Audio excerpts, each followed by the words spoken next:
We're going over 5 mistakes forwards in soccer make. I'm going to go over each mistake with you and what you can do to avoid each of these mistakes.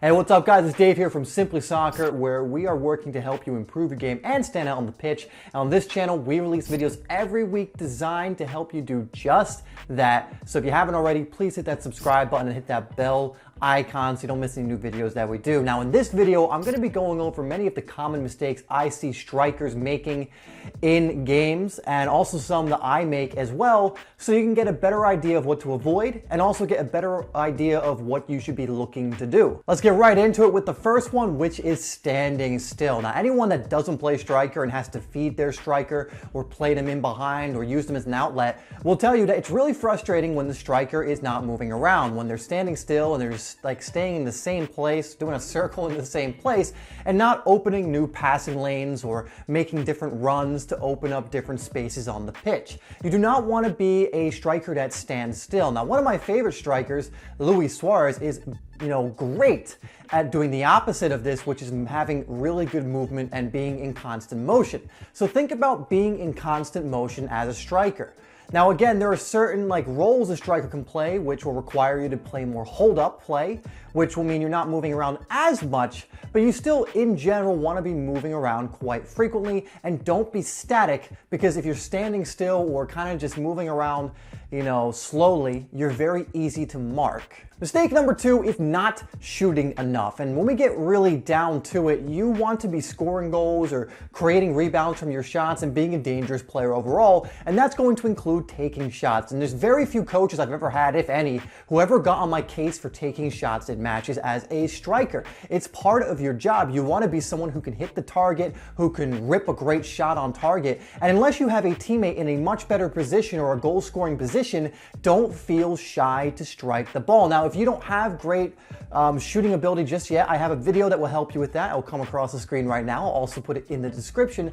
But as a striker, don't be shy when it comes to shooting. Again, don't be silly with it, and don't shoot when you have a player in a much better position, but don't go through a whole game only having one shot or sometimes no shots. You want to be threatening the goal all the time, and you want to be taking shots, very often to test the keeper and hopefully score some goals. Third one is dropping into the midfield too much. When Mario Balotelli was at Liverpool, one of the things we really hated about what he did is he would never get in the box, and he kept dropping back into the midfield to receive the ball and then would shoot from 30 yards every single time. Now, you could sometimes drop back into the midfield if you want to get the ball or you're not getting it that much, but doing this often is actually impeding on the space that your midfielders want to take up. Meaning if you drop back into the midfield, you're now in a pocket of space that one of your midfielders would likely want to exploit, and because you're in that space, it limits the space that they can move into. It also means that there's probably not someone up top on the last defender, which means that those defenders can move up. They're not going to be as stretched, they can be more compact, and as a striker, again, you want to have good movement and stretch out the defense, make those runs, and if you keep checking back into the space your midfielders really want to be in, you're just kind of making everything fall apart. So again, it's okay to drop back into the midfield sometimes to receive the ball, but make this something you don't do that frequently.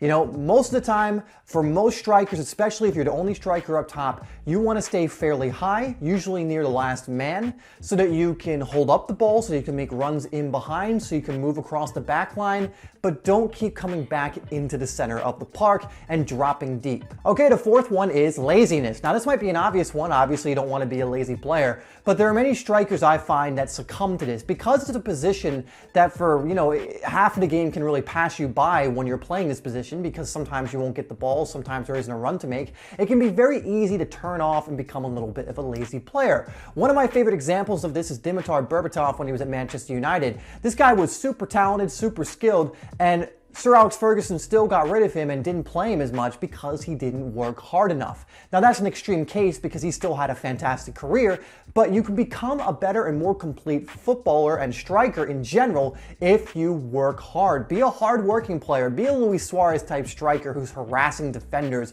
and being a pest and always moving around and defending from the front. Be that kind of striker, because it's only going to add to your game, and coaches are going to love you for it. Coaches always love a hard hardworking player. And, you know, strikers, although maybe you won't be working quite as hard as a center midfield player or other player in a different position, you can still work hard and do some additional stuff like defend from the front, which I'm a big fan of when it comes to strikers. And finally is not working on your finishing enough. Now, the reason I mention this one is because when you really boil it down, a striker's main job is what? To score goals. And if you find yourself in goal scoring opportunities, yet you can't hit the back of the net, well, that's a problem. You know, some games can be determined by that one chance and that one goal. And as a striker, you want to be in a position where you've worked on your finishing and composure to a point where you can most times take that chance and score that game-winning goal. If you're getting 10 chances a game and not converting any of them, there's an issue there, and you really need to get down and work on that finishing ability of yours.